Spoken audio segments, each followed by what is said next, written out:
Imagine a cena.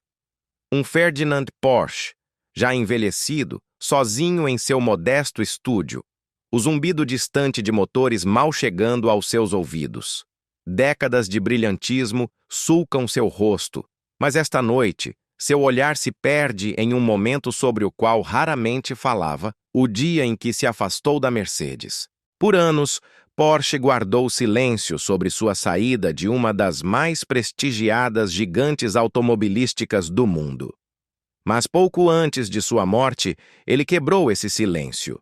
E o que ele revelou não foi apenas surpreendente. Em suas próprias palavras, foi ruim.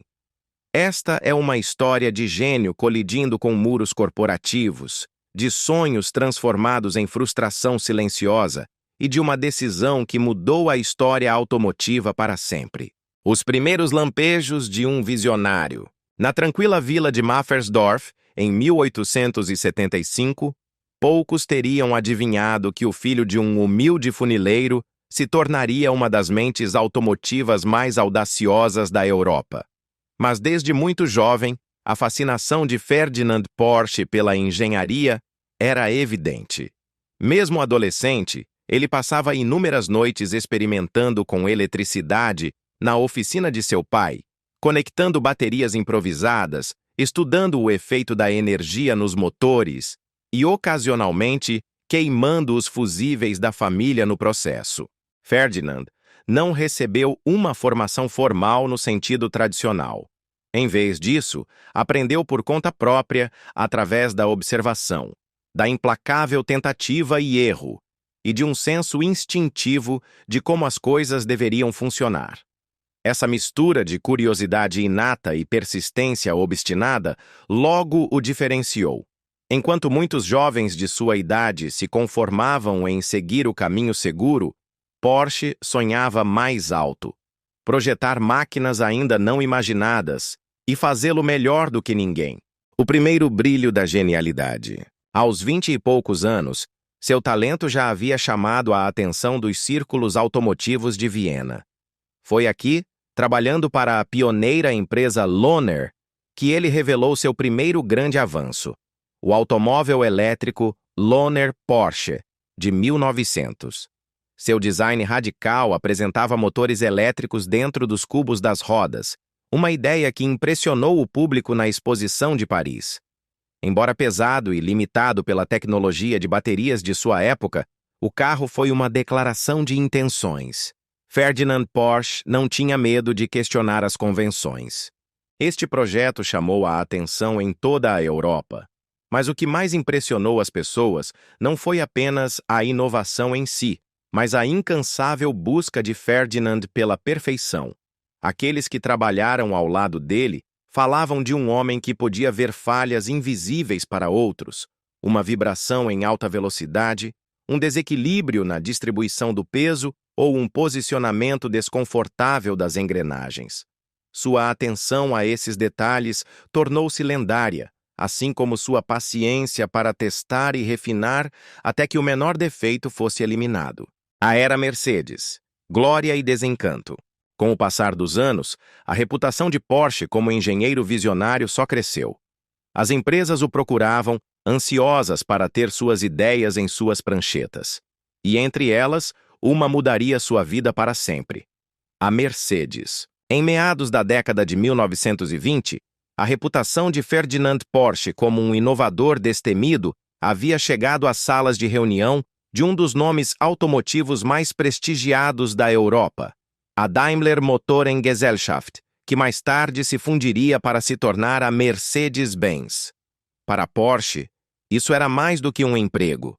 Era uma oportunidade. Um de seus projetos mais importantes durante essa era se tornou um símbolo do que Porsche podia alcançar quando lhe eram dados os recursos de uma potência como a Mercedes, o Mercedes-Benz SSK.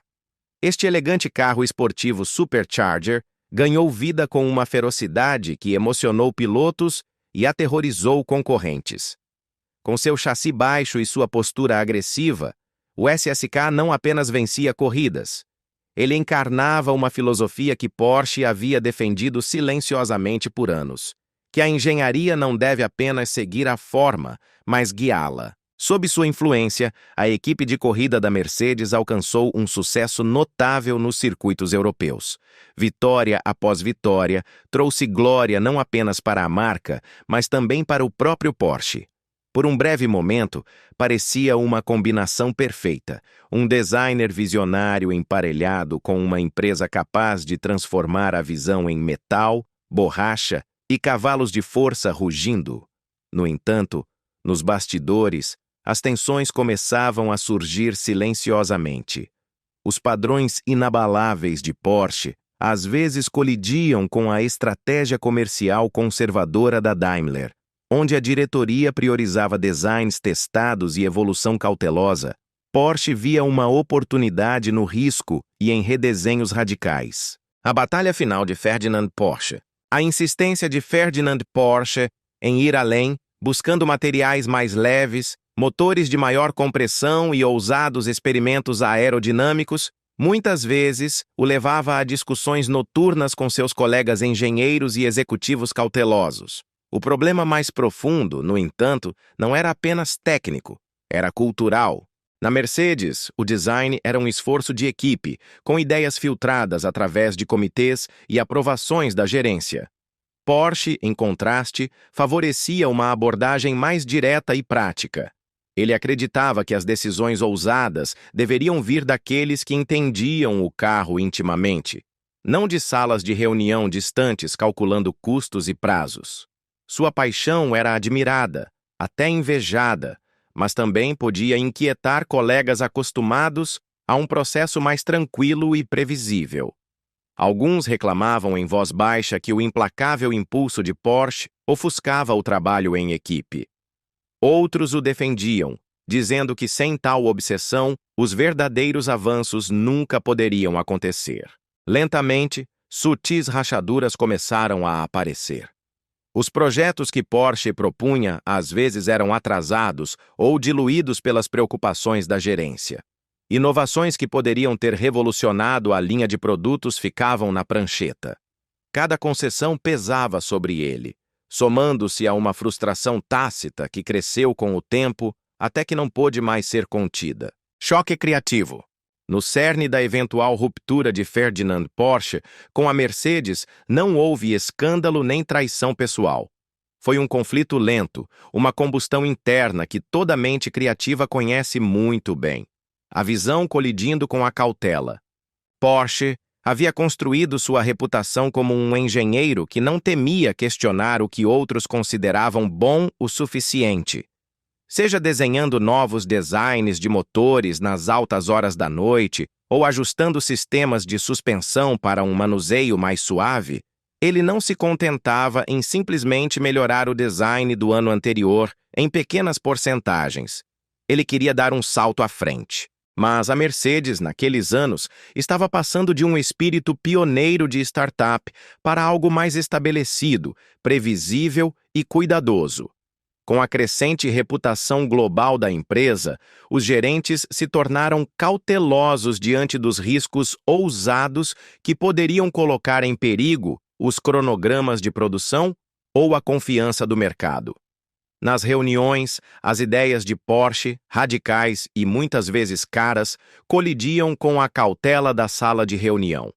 Antigos colegas recordavam momentos em que Porsche revelava esboços de um carro leve pronto para a corrida, apenas para ouvir perguntas como: "Quanto isso vai custar?" ou "Nossos clientes atuais realmente querem algo tão diferente?" Do lado de Porsche, essas perguntas soavam como medo disfarçado de prudência. O choque criativo era sutil, mas constante.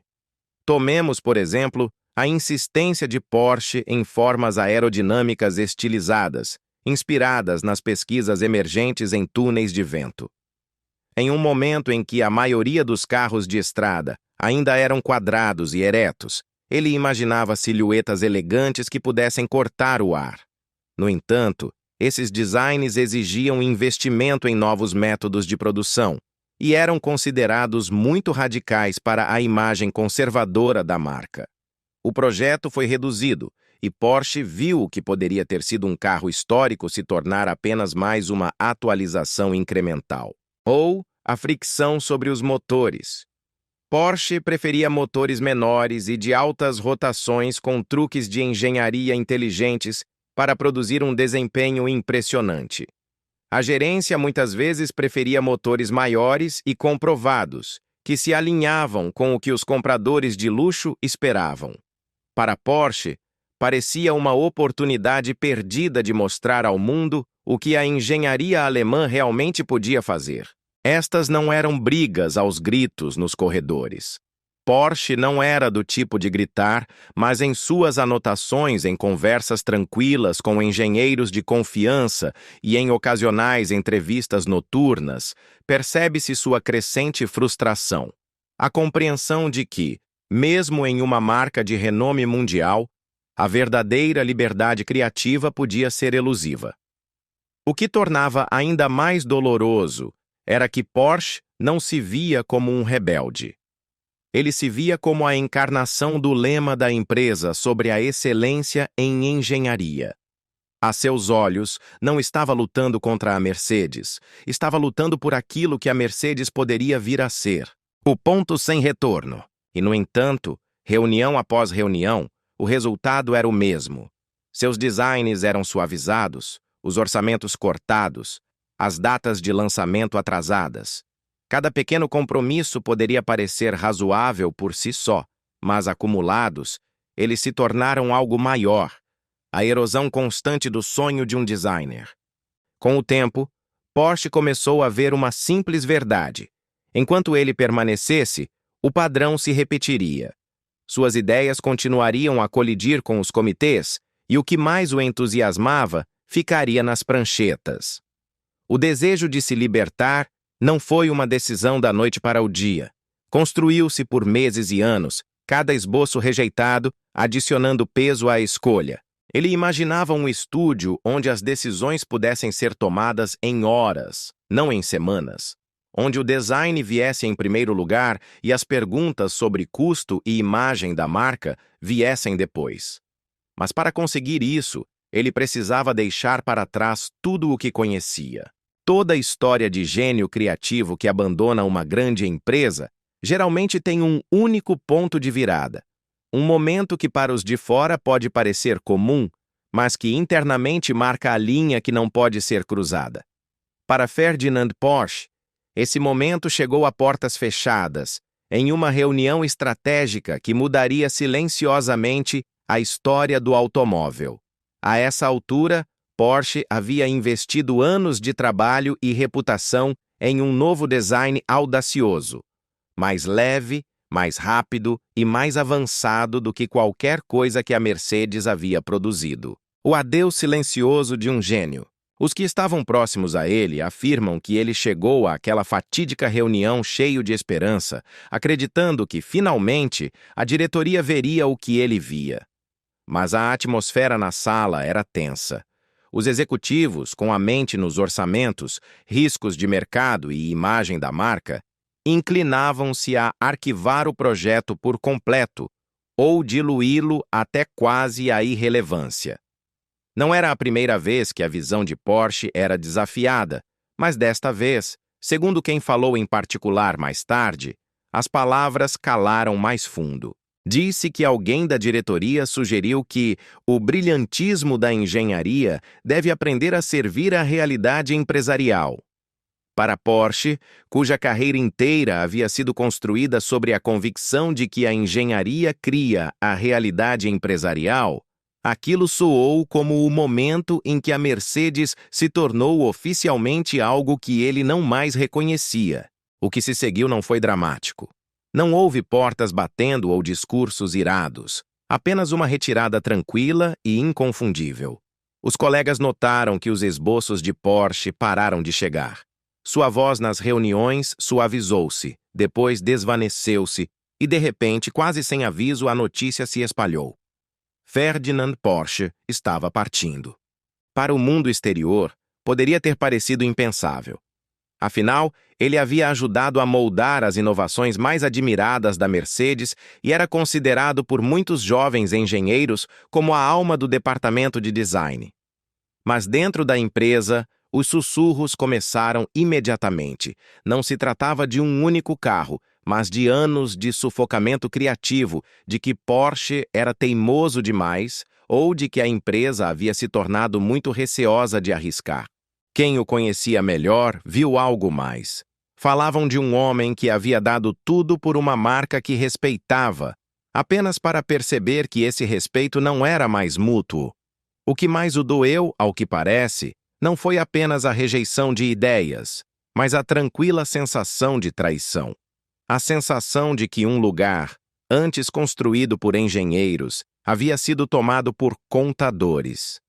Um colega lembrou mais tarde de Porsche parado do lado de fora da fábrica, olhando para a icônica estrela de 3 pontas. Dava para ver em seu rosto, disse ele, que era pessoal, não apenas profissional. Ele acreditava que eles estavam se afastando do que os tornou grandes. E talvez seja isso que tornou a ruptura tão definitiva. Não se tratava simplesmente de mudar para outra empresa, de buscar um salário maior ou de procurar nova fama. Tratava-se de liberdade. Porsche queria construir carros exatamente como os via em sua mente, inflexíveis, elegantes e vanguardistas, sem que cada curva e cada parafuso fossem pesados contra as previsões trimestrais. A sombra de uma promessa quebrada. Olhando para trás, a separação agora parece inevitável. Um designer cujas ideias ultrapassavam os limites e uma empresa cada vez mais cautelosa em proteger seu legado. Nesse choque, alguém tinha que ceder. E para Ferdinand Porsche, ceder simplesmente não estava em sua natureza. Décadas depois que Ferdinand Porsche deixou a Mercedes, seus funcionários ainda o viam sentado em seu escritório até altas horas da noite, perdido em seus pensamentos, como se estivesse lembrando de velhos tempos distantes. Na maioria das vezes, ele recordava a guerra e sua estadia na prisão.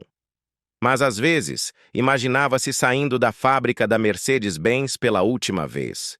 E nesses momentos, sempre repetia as mesmas poucas palavras, cheias de amargo arrependimento. Eles não foram tão audaciosos e revolucionários quanto afirmavam ser. Para Porsche, essas palavras não eram sobre traição pessoal ou escândalo. Eram sobre desilusão. Quando ele se juntou à Daimler Motoren Gesellschaft, chegou com uma esperança ilimitada. Para ele, aquilo não era apenas mais um trabalho. Era o lugar onde o gênio da engenharia e a audaciosa ambição deveriam prosperar lado a lado. Uma empresa que, em sua publicidade e discursos de conselho, afirmava valorizar a inovação acima de tudo. Mas com o tempo, Porsche começou a ver rachaduras nessa promessa. Por trás da imagem pública impecável, escondia-se o que ele chamava de camadas de precaução. Gerentes cautelosos que se preocupavam com o custo antes da criatividade, equipes de design amarradas pelo consenso em vez da visão e executivos cujo primeiro instinto era proteger a marca em vez de reinventá-la. É importante ressaltar que ele nunca atacou publicamente a Mercedes. Por anos, inclusive, manteve um silêncio obstinado sobre as razões que o haviam levado a deixar a empresa. Porsche não era do tipo que queimava pontes com acusações ruidosas. Em vez disso, ele insinuava, refletia e escolhia suas palavras com cuidado. Mas entre amigos de confiança e em raras entrevistas tardias, essas insinuações pintavam um quadro. Um homem que sentia que a empresa poderia ter alcançado muito mais se apenas tivesse ousado. É claro que a Mercedes realizou grandes coisas durante esses anos. Modelos históricos que chamaram a atenção tanto nas estradas quanto nos circuitos de corrida. Mas, da perspectiva de Porsche, esses sucessos apenas demonstravam o que era possível. Imagine o que poderia ter acontecido, ele costumava refletir em particular, se os freios da cautela tivessem sido totalmente liberados. É isso que torna sua confissão tão inquietante. Não é um insulto, é um arrependimento. Uma admissão silenciosa de que mesmo as marcas mais brilhantes podem se apenuar sob o peso da burocracia. E talvez um aviso para futuros inovadores. Não se deixem enganar por promessas brilhantes. O que importa é o que uma organização realmente apoia quando as reuniões terminam. Uma ruptura amarga para todos. Quando a história olha para trás para um momento como a partida de Ferdinand Porsche da Mercedes, é tentador vê-lo apenas como um ato de independência, um triunfo da visão sobre as limitações corporativas. Mas, na verdade, foi muito mais complicado e, de certa forma, profundamente custoso. Para o próprio Porsche, para a Mercedes e talvez até para o curso da história automotiva. Para a Porsche, as consequências imediatas foram pesadas. Afastar-se da segurança de um dos fabricantes mais respeitados da Europa significava adentrar a incerteza financeira. Na Mercedes, ele tinha os recursos para transformar seus esboços em realidade. Equipes de engenheiros, campos de prova, linhas de produção e um nome de marca que abria qualquer porta. Agora, ele enfrentava o risco de que as ideias audaciosas pudessem ficar apenas nisso, ideias, sem o dinheiro ou a influência para lhes dar vida. Profissionalmente também, a ruptura teve um preço. Nos círculos conservadores da indústria alemã, a lealdade importava. Sair podia ser visto como arrogância ou impaciência. Alguns questionavam em voz baixa se Porsche era teimoso demais para ceder, muito convencido de sua própria genialidade. Embora admirado por muitos jovens engenheiros, sua partida criou tensão, a sensação de que o gênio, embora celebrado, também podia ser disruptivo. No entanto, se a separação foi ruim para a Porsche, foi possivelmente pior para a Mercedes. Ao perdê-lo, perderam mais do que um engenheiro. Perderam uma faísca criativa. Suas impressões digitais estavam em projetos que impulsionaram a reputação da marca pela excelência técnica. Sem ele, a Mercedes corria o risco de se tornar mais cautelosa, mais previsível. Os insiders da época notaram a mudança. As reuniões de design ficaram mais silenciosas. A inovação desacelerou. Porsche havia impulsionado seus colegas a pensar além do próximo ano de modelo, e agora essa voz estava faltando. É impossível não se perguntar o que poderia ter acontecido se ele tivesse ficado. Teria a Mercedes adotado designs mais ousados? Poderiam eles ter ganhado terreno que Porsche anos depois capturaria com sua própria empresa? Carros esportivos leves que equilibram desempenho com elegância? Porque a verdade estava ali para todos verem. Quando Ferdinand Porsche deixou a Mercedes de uma vez por todas, ele não deixou para trás seu amor pelos carros. Em vez disso, ele o nutriu. Deixou que sua paixão pela inovação transbordasse em cada esboço que fazia. E dessa liberdade nasceu outro gigante, a Porsche AG. O nascimento de um legado inabalável. Quando Ferdinand Porsche finalmente se afastou da Mercedes, não foi apenas o fim de um contrato. Foi o começo de algo mais profundo. O momento em que ele saiu da longa sombra do poder corporativo e ousou ver o que sua própria visão podia vir a ser. No início, a liberdade parecia incerta. Desapareceram as oficinas bem financiadas, as equipes organizadas de engenheiros e o famoso emblema que abria as portas das salas de reunião. Em seu lugar, um escritório de design alugado, alguns colegas leais e nada mais do que uma prancheta coberta de esboços e ideias semiformadas. No entanto, pela primeira vez, cada linha que ele desenhava pertencia apenas a ele. Quem conheceu Porsche naquela época dizia que era como ver um homem despertar de um longo sono. Em vez de passar horas defendendo ideias em reuniões, ele direcionou sua energia para criar. Noites inteiras desenhando, redesenhando e refinando conceitos que haviam ficado presos em sua cabeça por anos. Não havia um comitê para detê-lo. Nenhum departamento financeiro cauteloso perguntando se um design poderia ser radical demais. Desse período surgiu algo notável. A semente do que se tornaria o Volkswagen Beetle. Hoje é fácil esquecer, depois que milhões saíram das linhas de produção, o quão estranho e audacioso ele parecia no início. Compacto, arredondado, com motor traseiro e voltado para famílias comuns, em vez de proprietários de carros ricos. Isso não era apenas engenharia, era filosofia. Porsche queria construir um carro que pertencesse ao povo, não apenas a alguns privilegiados. Mas mesmo enquanto encontrava sua voz criativa, Porsche não conseguiu escapar completamente das sombras da história. Para dar vida ao Beetle, ele aceitou o apoio do governo nazista, uma decisão que assombraria seu legado para sempre. Décadas depois, historiadores e fãs ainda debatem o que ele realmente acreditou e se a ambição o cegou para o que essa aliança significaria. No entanto, para Porsche, o design sempre foi o mais importante, um carro que pudesse levar mobilidade a milhões. Nesse período, Porsche finalmente demonstrou o que muitos haviam suspeitado na Mercedes, que seu gênio não vinha da marca para a qual trabalhava, mas da mente incansável por trás dos esboços. A era de ouro da Porsche. Projetos que combinavam elegância com disciplina de engenharia fluíam de seu estúdio. Automóveis que equilibravam velocidade, beleza e usabilidade diária.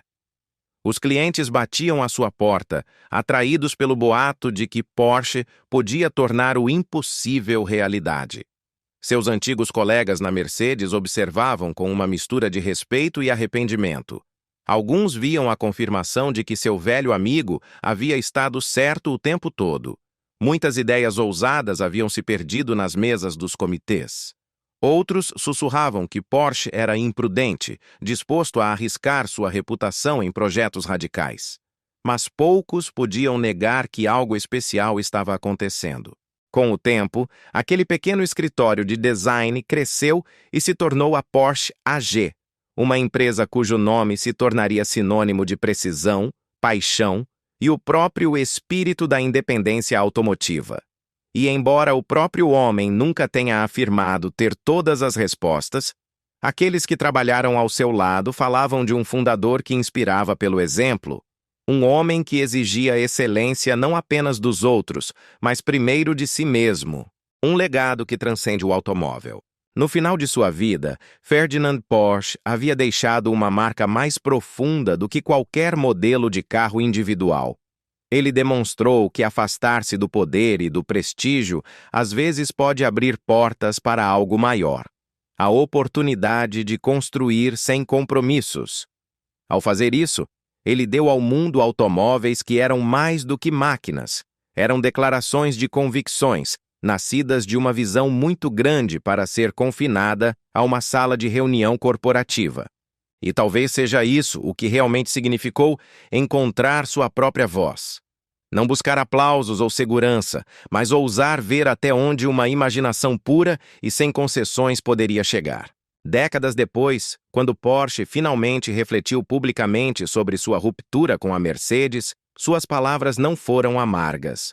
Foram ponderadas, quase tristes, como se soubesse que partir havia sido necessário, não apenas para ele, mas para o espírito de inovação que tanto havia lutado para proteger.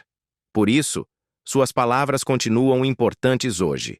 Não se trata apenas de culpar, mas do que acontece quando as instituições param de ouvir seus pensadores mais audaciosos e o preço silencioso que se segue a isso. Então, o que você acha? Porsche estava certo em partir ou a Mercedes perdeu mais do que jamais percebeu? Compartilhe seus pensamentos nos comentários abaixo. Obrigado por assistir e nos vemos no próximo vídeo. Vemos no próximo vídeo.